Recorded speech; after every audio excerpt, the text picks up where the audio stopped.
Bonjour à toutes et à tous, bienvenue sur Grand Lille TV pour cette édition spéciale 2 jours avant ce match crucial face à Metz pour le LOSC samedi à domicile. Nous vous proposons de suivre en intégralité la conférence de presse de Christophe Galtier, l'entraîneur lillois. Messieurs, dames, bonjour. Avant que vous posiez vos questions, ben oui, quand même, vous avez le droit de poser toutes les questions que vous voulez, mais j'ai aussi le droit de ne pas y répondre. Parce que je suis quand même à fond dans la préparation du match de Metz. Ce qui reste quand même le plus important, c'est le match de samedi. Et je me concentre à préparer l'équipe du mieux possible pour qu'elle puisse être performante. Alors, l'actualité de la semaine a été très riche du côté du club, mais je me réserve quand même le droit de ne pas répondre à toutes les questions que vous pouvez me poser sur une actualité qui n'est pas liée à la préparation du match. Je vous écoute. Si, il y a un match quand même. Il y a un match. Christophe, dans quel état d'esprit le groupe aborde la rencontre de Metz après le match de Marseille? Parce que tout à l'heure, on nous a dit que tout allait bien dans le vestiaire. Donc, dans quel état d'esprit est l'équipe aujourd'hui? Le début de semaine a été difficile. Le lendemain de match a été difficile. Mais mardi, mercredi, jeudi, jusqu'à aujourd'hui, les joueurs sont entraînés très sérieusement, concentrés, déterminés.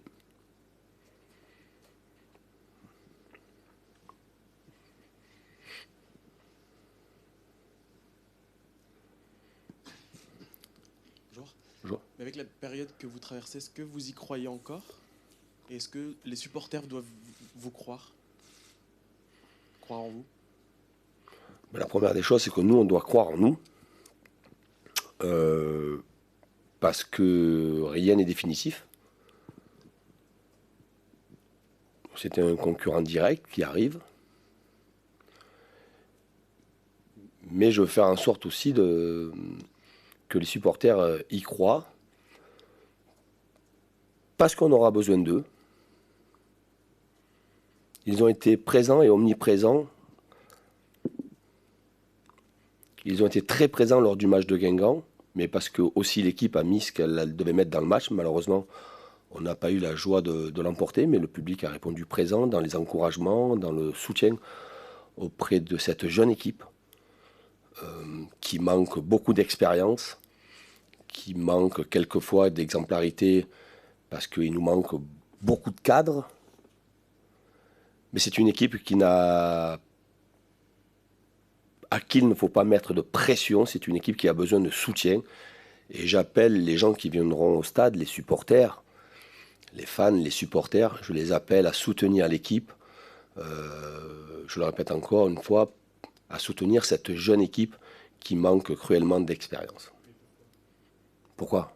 Mais parce qu'ils sont supporters du club et qu'il faut qu'ils encouragent l'équipe. Pourquoi vous ne voulez pas qu'ils encouragent l'équipe? Vous voulez que les gens viennent au stade et qu'ils sifflent l'équipe? C'est une question que je vous pose. L'intérêt de venir au stade, c'est quand même d'encourager l'équipe. Comme les supporters ont su le faire lors du match contre Guingamp. C'est à la fin de la saison qu'on verra ce qui se passeront. C'est même pas à la fin de la saison, c'est à la fin du match peut-être.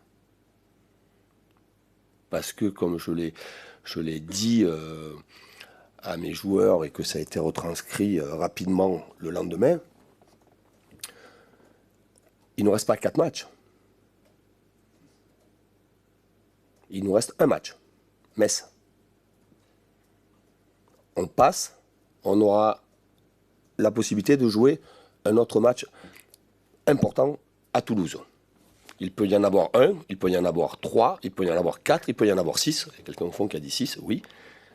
Mais j'ose espérer, non, c'est pas que j'ose espérer, c'est que je sais que ça sera comme ça. Avec tout ce qui a été écrit cette semaine, je veux bien, mais j'ai vu le comportement du stade, des supporters et des gens qui sont venus contre Guingamp, qui ont poussé l'équipe. Malheureusement, on a été rattrapé dans les dernières minutes, malheureusement, alors que l'équipe avait fait un match plus que correct. Et je souhaite que les gens comprennent bien le message que je veux faire passer. Cette jeune équipe qui manque d'expérience, qui manque de référence, a besoin du soutien du stade. Du coup, Christophe, pour aller dans le sens de ce que vous nous dites, c'est-à-dire que comme vous l'auriez dit, si Lille ne bat pas Metz samedi, vous êtes foutus? Ça sera très très compliqué, parce qu'évidemment qu'on sera encore accroché aux résultats des uns et des autres. Mais oui, ça sera très compliqué.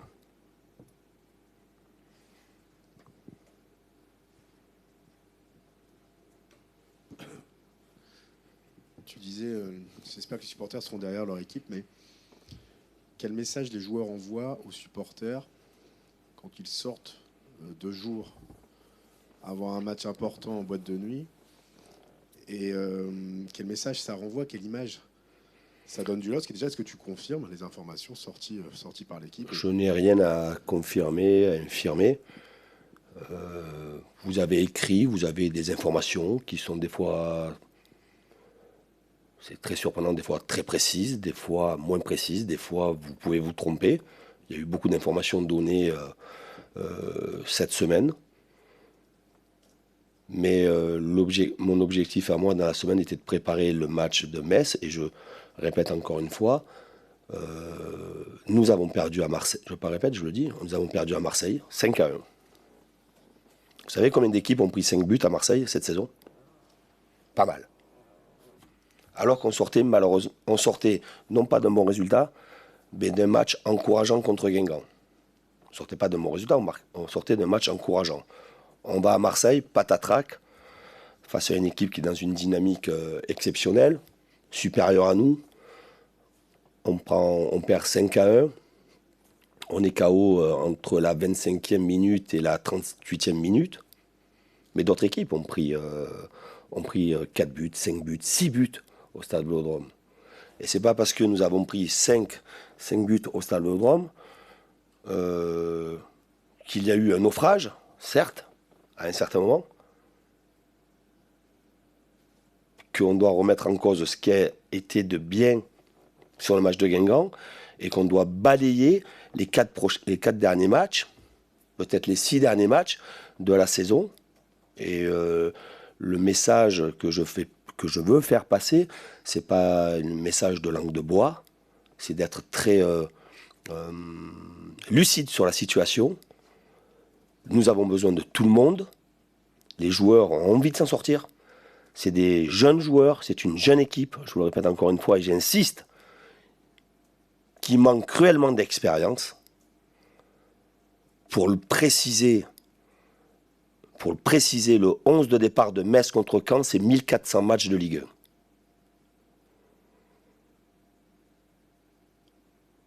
1. Le 11 de départ du LOSC, samedi, ça va être en dessous de 500 matchs de Ligue 1. Comment voulez-vous que ce jeune groupe puisse supporter en plus la pression de ses supporters? Je demande des encouragements, du soutien.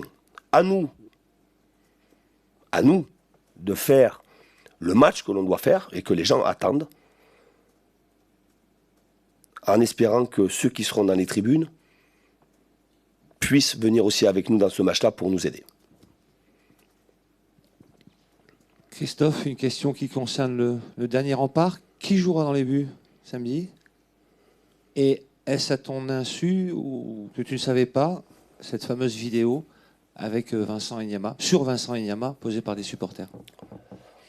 Qui jouera dans les buts? Mon choix a été fait. Je réserve la primeur de mon choix aux 2 gardiennes que je verrai demain. Ensuite, ce qui s'est passé samedi. Je n'ai rien à rajouter à quelqu'un qui a filmé une discussion. Voilà, qui a filmé une discussion, mais il aurait été facile pour moi de prendre ma voiture et de ne pas m'arrêter. Il y avait une vingtaine de personnes qui étaient là. Je me suis arrêté. Par respect, par considération. Il y avait des adultes, des hommes, des femmes, des enfants. Voilà. Après, concernant la situation de Vincent, je vais pas m'étaler. Au fond de vous, Christophe, vous êtes confiant, inquiet? Si j'étais confiant, ça serait prendre les gens pour des imbéciles. C'est pas mon style. Inquiet oblige de l'être. Le parcours de l'équipe vous donne une certaine inquiétude. Par contre, je suis déterminé. Je suis déterminé. Nous sommes déterminés. Voilà. Petite question, est-ce que dans la préparation du match, est-ce que vous allez changer des choses, je ne sais pas, dans la mise au vert, dans le programme du jour de match, dans la veille? Est-ce que, voilà, par rapport à l'importance de ce match, est-ce que vous avez prévu de changer des choses dans l'approche, dans le programme d'approche du match? Je pense que si je devais modifier ou si j'avais modifié les choses, vous serez déjà informés. Vous avez une capacité aujourd'hui, les médias, à avoir des informations incroyables. Justement. On s'entraînera demain après-midi. On partira faire notre mise au vert habituelle. Je voudrais aussi préciser que j'ai souhaité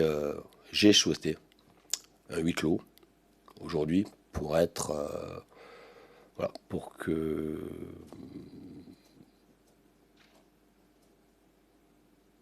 l'on soit entre nous dans une séance d'entraînement où il y avait à la fois du travail technique mais aussi un petit travail tactique dans un secteur de jeu, et je voulais avoir cette confidentialité avec mes joueurs et qu'on reste entre nous aussi. Justement, Christophe, on parle changement. Le fait qu'on arrive sur le match qui sera peut-être le tournant, parce que tu le disais depuis tout à l'heure, si on ne gagne pas face à Metz, ça peut être déjà presque la fin. Il y a quelques semaines, tu nous avais parlé de tes leviers, plusieurs leviers, des tiens, de ceux du président, et on a l'impression que, mis à part des changements au sein de l'effectif, il n'y a pas grand-chose qui s'est passé. Est-ce que ces leviers ont été activés en secret? En secret, me concernant, non, pas en secret. Ils ont été activés. Les changements de poste, des joueurs qui ont fait des erreurs ont été remplacés. Mike, qui a été moins performant aussi, surtout moins décisif à un certain moment, a été remplacé. On peut constater que ça n'a pas fonctionné puisque les résultats n'ont pas suivi. Christophe, bonjour. Depuis ton arrivée, tu savais que ça allait être compliqué. Situation très compliquée au fur et à mesure des matchs qui passent. Est-ce que tu as déjà songé quitter le navire ou pas du tout? Non. Non. Non. Même quand on est très mal, non. Je n'ai jamais ouvert la porte à vouloir quitter le navire. Je suis ici, je me bats, on se bat avec le staff pour que l'équipe puisse se maintenir. J'y crois encore. J'y crois encore. Et je fais en sorte d'amener beaucoup de personnes à y croire pour garder espoir. Mais je n'ai jamais envisagé, n'ai jamais eu envie de partir comme ça au milieu de cette mission. Non. Ça serait irrespectueux par rapport au club. Mais je pense que ça serait aussi irrespectueux par rapport à la fonction. Christophe, il y a un paradoxe en ce moment dans l'histoire du LOSC, c'est que les joueurs en prennent pour leur grade sur les réseaux sociaux ou dans la presse en règle générale, et toi, tu es épargné. Non, c'est faux. Tu ne te sens pas épargné par rapport aux critiques, Non, je ne crois pas. C'est pas ce que j'ai lu et entendu cette semaine. Il n'empêche, donc le paradoxe que je voulais expliquer, c'est que tu as le moins bon ratio des 3 entraîneurs qui sont passés. Tu as 0,70 alors que Bielsa est un peu plus de 1 et le duo un peu plus de 1. Est-ce que tu considères ça comme un échec personnel ou pas? Oui, c'est un échec personnel. Oui. Tout à fait. C'est un échec personnel. Mais mon échec personnel passe loin derrière l'intérêt du club.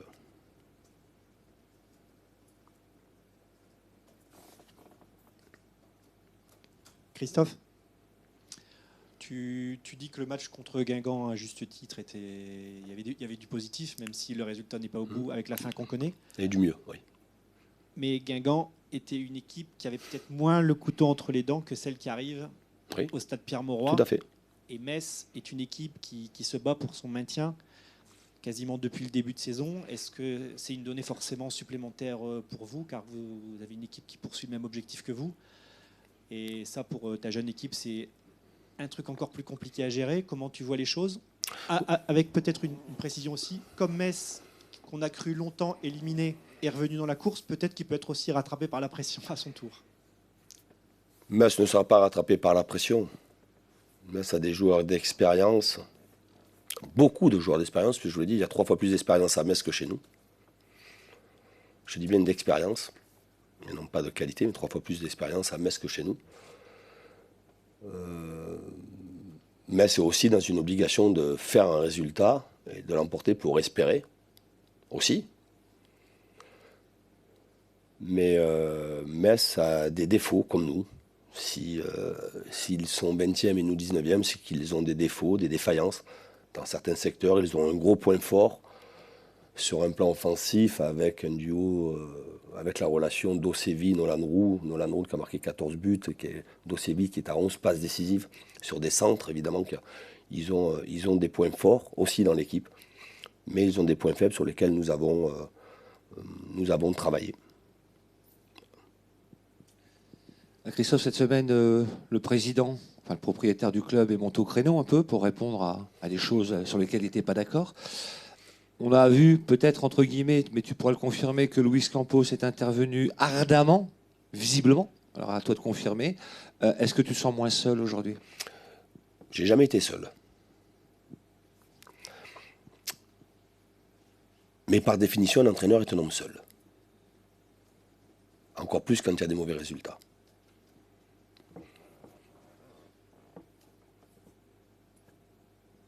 Je peux vous confirmer que Luis est intervenu dans le vestiaire.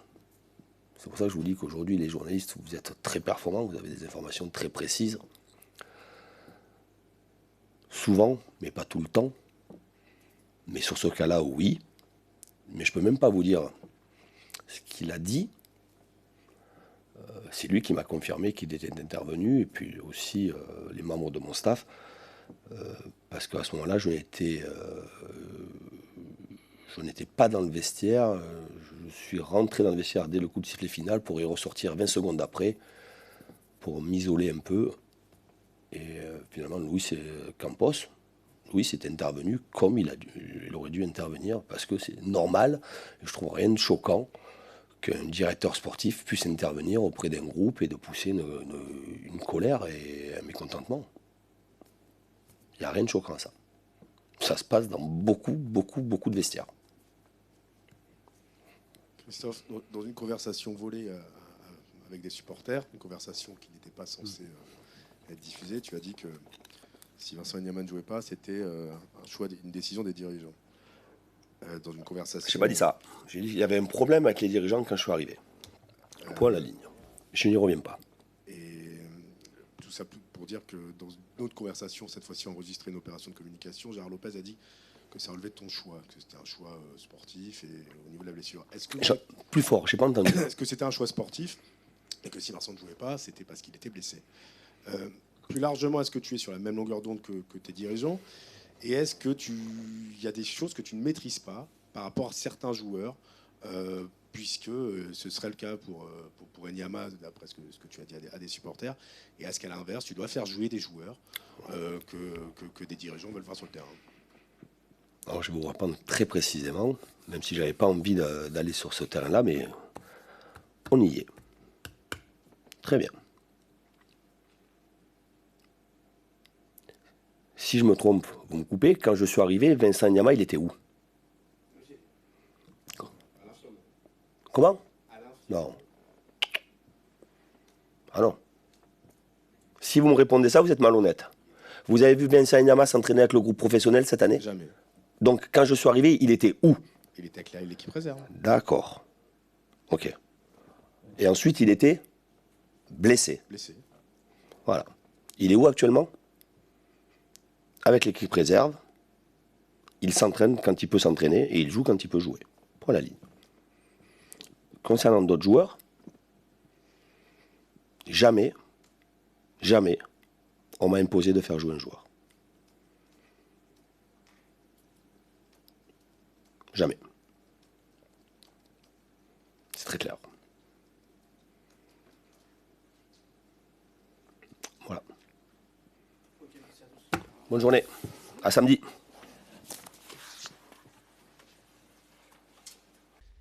Voilà pour cette conférence de presse en intégralité sur Grand Lille TV. Merci à vous de l'avoir suivi.